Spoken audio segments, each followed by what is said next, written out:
In 2022, there was a lot of talk about rear-end impacts after Kurt Busch and Alex Bowman were sidelined for concussions sustained in these type of wrecks. In NASCAR's history, these types of crashes were much safer, but they also made up some of the most wild wrecks.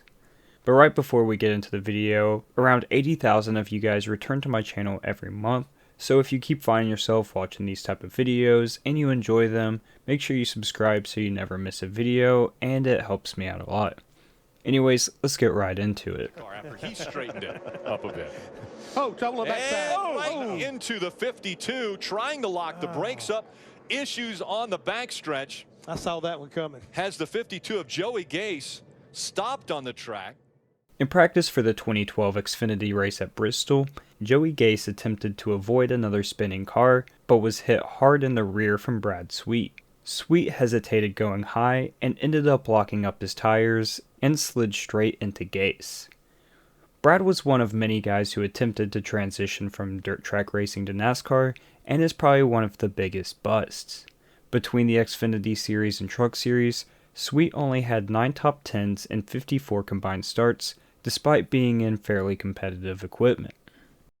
Kyle Busch looked to be well on his way to his second straight Coke Zero 400 win at Daytona, but instead he mistimed his block and was hooked by Tony Stewart. Can't get him to the high side. Here he comes. There he comes. Busch in the wall. Here comes Stewart to the checkered flag. And another car gets in the backside. It's Kasey Kahne. And they're scattering everywhere as they come to the line.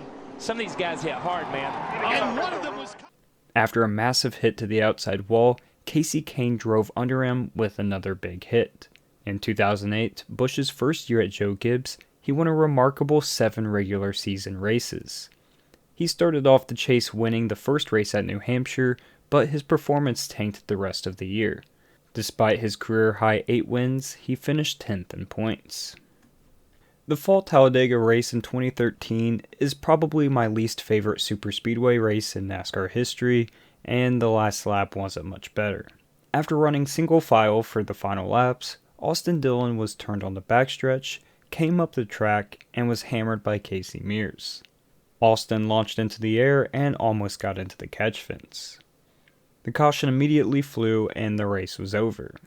You might remember Austin Dillon filling in for Tony Stewart in this year in his number 14 car, but he also entered 5 races in the number 33 for RCR and drove for James Finch in 4 other races. A drag race into turn 1.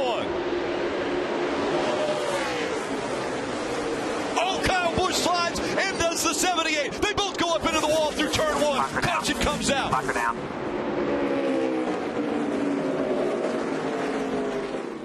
Martin Truex Jr. snapped loose under Kyle Busch racing for the lead at the Brickyard. Truex went up in flames while Busch backed into the turn 1 wall. Kyle was frustrated after the race, and reasonably so.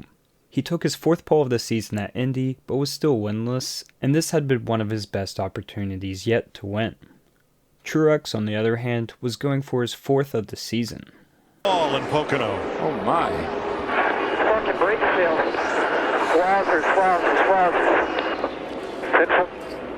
Running 7th. Johnson with a brake problem, and Jamie McMurray has destroyed the right side of his car. Yeah, he Whose heard brakes that. fail? Was I it think Jimmie I talked- I Johnson think or was it's it Jimmie Jamie Johnson. McMurray? Jimmie Johnson had a brake failure with only a few laps to go in stage 2 at Pocono.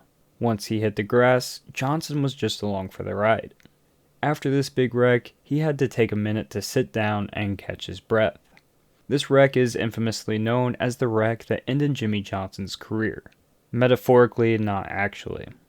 After the wreck, he didn't win again in 2017, and then had 3 straight winless seasons. Not only was he winless, but 2017 to 2020 were the only full-time seasons he recorded less than 16 top 10s throughout a season, and he did it for 4 consecutive years. An early big one at Auto Club took out several big names, but Casey Mears got the worst of it when Sam Hornish Jr. plowed into him at the end of the wreck and flipped him upside down. In that 88 car. 2 more cars hard in the wall behind them. One is Hornish. Someone has run underneath the 5 car, it looks The like. other's Reed Sorensen, and Mears ends up on his roof. Mears' driver's side door was pinned against the ground, so it took several minutes to roll his car over and allow him to get out of it.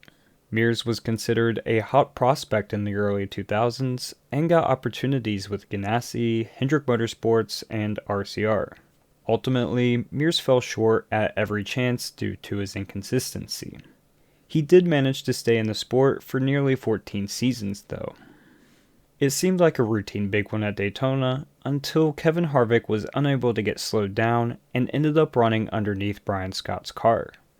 Scott had almost 4 wheels off of the ground and somehow didn't flip over. Scott endured a miserable year at Richard Petty Motorsports in 2016 and finished 31st in the standings. All year he had only one top 10, and that was at Talladega in the fall. This was a second place finish, pretty fitting for the guy who infamously could not win an Xfinity race his entire career, in which he scored 21 top 5s and 5 poles. It looked like Penske was set to win the 2021 Daytona 500 with either Brad Keselowski or Joey Logano. However, in the second to last turn, the pair made contact. With him, McDowell in tow, Dillon on the bottom. The run's on top. Oh! Teammates. Around they go in a hard crash. Kyle Busch. Kyle Larson. Caution is... Keselowski went straight into the outside wall and was pounded by Kyle Busch, and then the rear of his car caught the turn 3 catch fence. This set the tone for the rest of Brad's 2021 campaign, as he would have one of his worst statistical seasons as a Penske driver. He recorded only 1 win for the first time since 2015, and had his least number of top 10s since 2013. The 2021 season ended a 5-year streak of winning at least 3 races. Sidelined the 17 of Ricky Stenhouse Jr. Look at the hands on AJ Allmendinger. Up in the air goes the 42 of Kyle Larson. Caution comes out. And another contact. Matt Kenseth hits. The 1 of Jamie McMurray flying down pit road. Ricky Stenhouse Jr. got into the back of Kyle Larson, and the back of Larson's car immediately lifted off the ground. Luckily, he didn't roll over, but this did set off one of the biggest wrecks of the day. Ironically, Stenhouse would go on to win the race, his second of the season. Stenhouse's 2017 season was the first time a Roush driver had won since Carl Edwards in 2014. I think we forget how bad Roush was there for a while. In 2015 and 2016, Greg Biffle only had 7 top 10s combined. Anyways guys, that's it for this video. I hope you did enjoy. If you did, make sure you leave a like and subscribe if you haven't already. Anyways guys, I'll see you in the next one. Peace.